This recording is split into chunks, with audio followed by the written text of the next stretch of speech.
Mapabata man o matanda o lokal na turista o banyaga, sinulit ang pamamasyal sa Tagaytay sa Cavite. Bukod kasi sa malamig ang panahon at magandang view, swak din ito sa mga mahilig mag-food trip at iba pang mga activities. Narito po ang aking unang balita.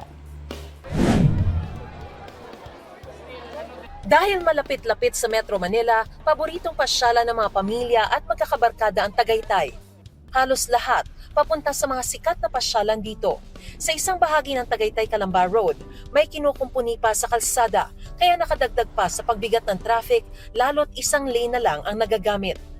Dito sa Picnic Grove, pinili ng maraming mamasyal para makapag-horseback riding, zipline, picture-taking sa magandang view ng Taal Volcano. May mga nagpalipad ng saranggola, gaya ng mga Indian National na ito, na dito rin pinili magdiwang ng New Year. It's my culture in India. This is named Basant Panchami in March. That's why I'm cry here in Philippines. Because Tagaytay is a very good place, very good nature, very good na place here. That's why my wife is first time here in Tagaytay. May mga hindi na makapwesto sa magandang view ng Taal dahil punuan na raw.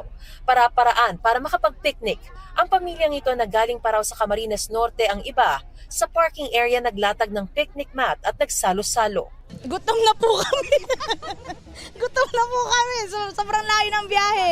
Hindi na po kinaya sa taas. Every year po talaga nagbabakasyon po kami kahit saan pong lugar. May nagbukas ng trunk ng sasakyan at saka naglatag ng mesa para pagsaluhan ang mga natirang handa sa medianoche. Pagpasok na dito, medyo punuan na yung parking. In-expect na po namin dahil New Year. Pag New Year kasi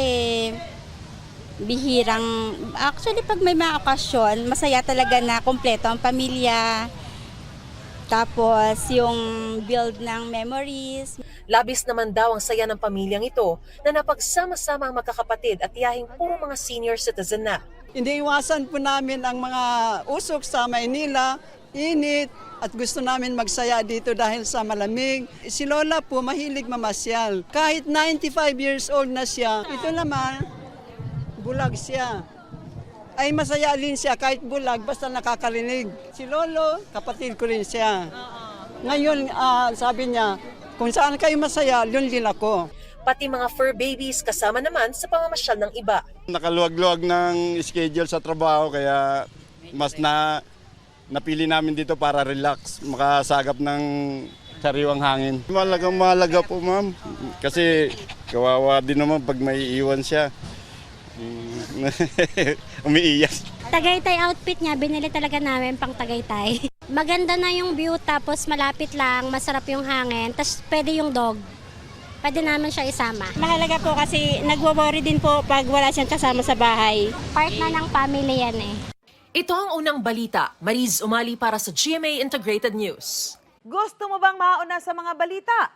Mag-subscribe na sa GMA Integrated News sa YouTube at tumutok sa unang balita.